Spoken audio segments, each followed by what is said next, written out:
Ladies and gentlemen, we gotta talk about some numbers here. And I know, statistics, well, they're boring. Well, no, not actually, I don't know. See, because I'm one of those weird guys. I kind of like statistics. I kind of like the numbers. The problem is that if you don't give them any context, you don't really have anything to grab onto. You don't really know what they mean. So today we're gonna take an annual view of some statistics for both the Bend and Redmond real estate market, to see what they mean.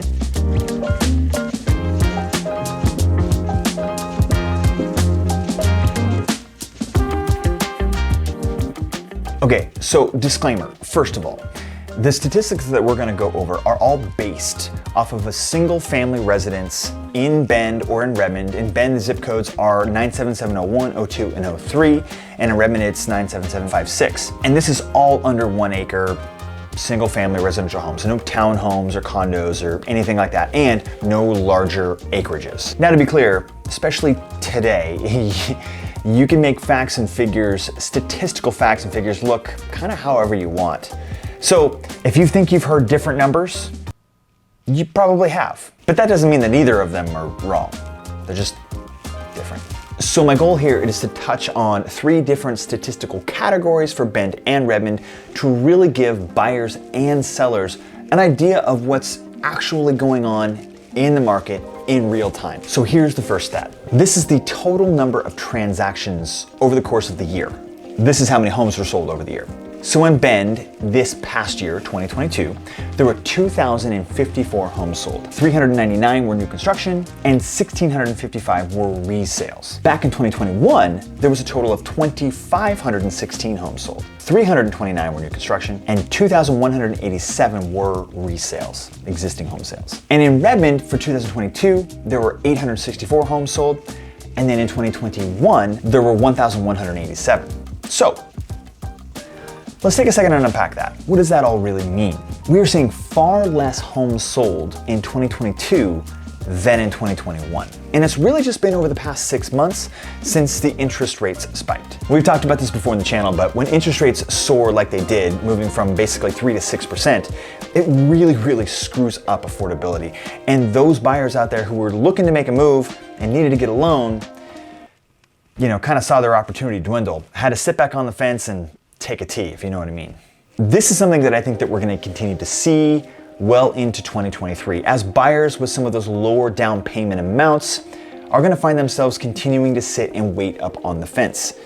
Now, this is an ideology that I do not agree with, and I will explain why here a little bit later on in the video. But it is very interesting to see how this overall total home sales number has fallen rather quickly.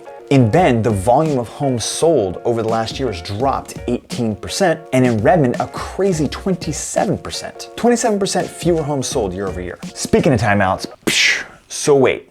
Right now is a really good time to ask you for a favor. What our research has suggested is that if people actually subscribe and hit that like button early on in the video, it actually kind of helps the whole algorithm with our channel out more than if you subscribe at the end. So here I am in the early-ish part of the video asking you to like and subscribe to this channel. All right, enough of that boring stuff. Let's get back to the geeky numbers. Okay, the next stat here is the average list price. Not the sold price, but the price that they put it on the market for. Can you guess which one is higher out of those 2 numbers, the list price or the sold price? I'll spare you the drama and tell you, it's always the list price. Why? Well, because, sellers have rose-colored glasses on and they always want more for their house. Who can blame them, right? But what happens is, that's not always the number they get. And even in a super hot market like we saw back in 2021 or 2020, even when homes were selling for more than the list price, on the whole, overall average list price is always higher than the actual sales price. But just for kicks, let's take a look at the numbers. Now, the average list price in Bend for 2022 is $962,941. Compared to the last year, 2021, $991,814. In Redmond, it was $565,410 for 2022, compared to $666,795 back in 2021. This is crazy.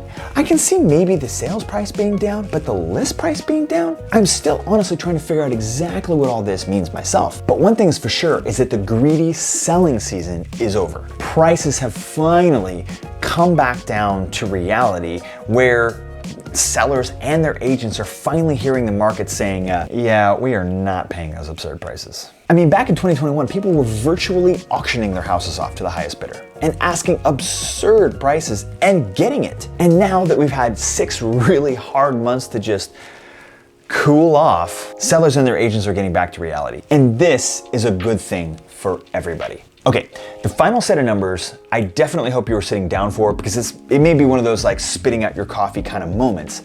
Let's talk about the annual average sales price. Because the rhetoric that you hear in the news may have you feeling that prices are way down from the year before. But let's actually look at the final 2022 numbers. So the average residential sales price in Bend for 2021, under 1 acre, this is over a year ago, is $771,156. Want to guess what it is for year-end 2022? Should I really hold out and Ryan Seacrest this moment? Drum roll, please. $865,882. That's up 12%. What? How can that be? But I saw so many price reductions on Zillow. But the number of transactions are way down. But the list price is way down. Inventory is way up. But I saw so many transactions on Zillow. Yeah. So in Redmond in 2021, the average sales price was $487,861. And then followed in 2022 with $553,594. That is up 13%. Okay, so what is really happening here?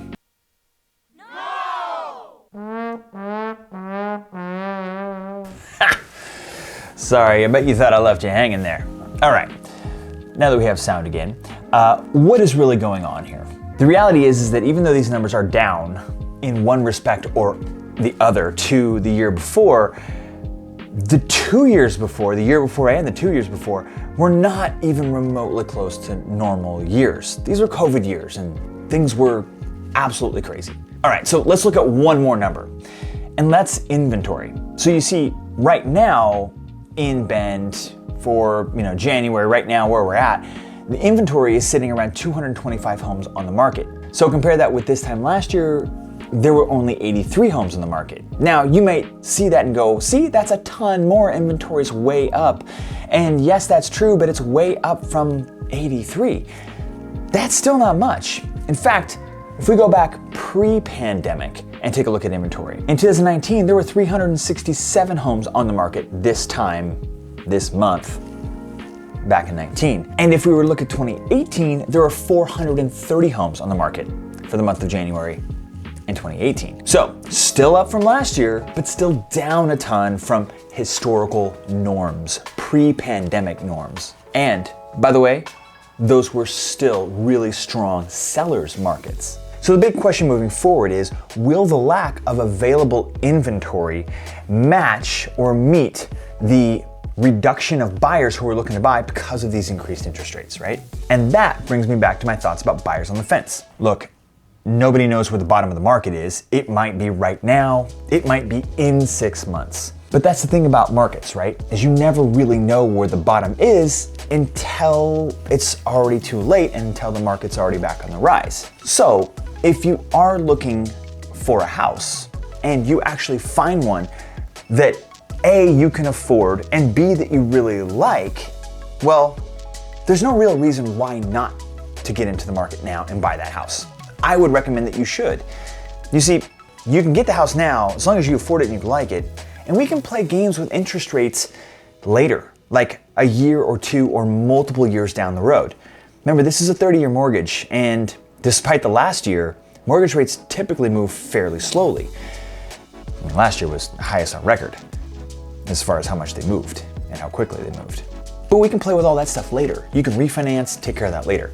Find a house now and lock it down. And remember, real estate is local. That cannot be emphasized enough. The gigantic national news firms and their projections on what the real estate's gonna do nationally doesn't reflect our local real estate market and the demand from people who want to move here. We get calls firsthand from viewers like you who want to relocate to Central Oregon. And I gotta say that I think that because of what we're hearing out there, the market is poised to stay very, very strong throughout 2023. Overall, I think the volume of transactions might be down even from last year, but I think that home values will stay very strong. As long as the demand from the buyers out there that either have high cash or are willing to deal with the higher interest rates meets the inventory, the ultra low inventory that we still have in place because of pre-pandemic interest rates, I think we're gonna see a more normal market, pre-COVID market, if you will. I almost said balanced, and that's not really fair because it's not balanced. It's very much still a seller's market. That's all I have for you. Thanks again for watching. Be sure to subscribe if you haven't already, if you're interested in more local housing market perspective like this.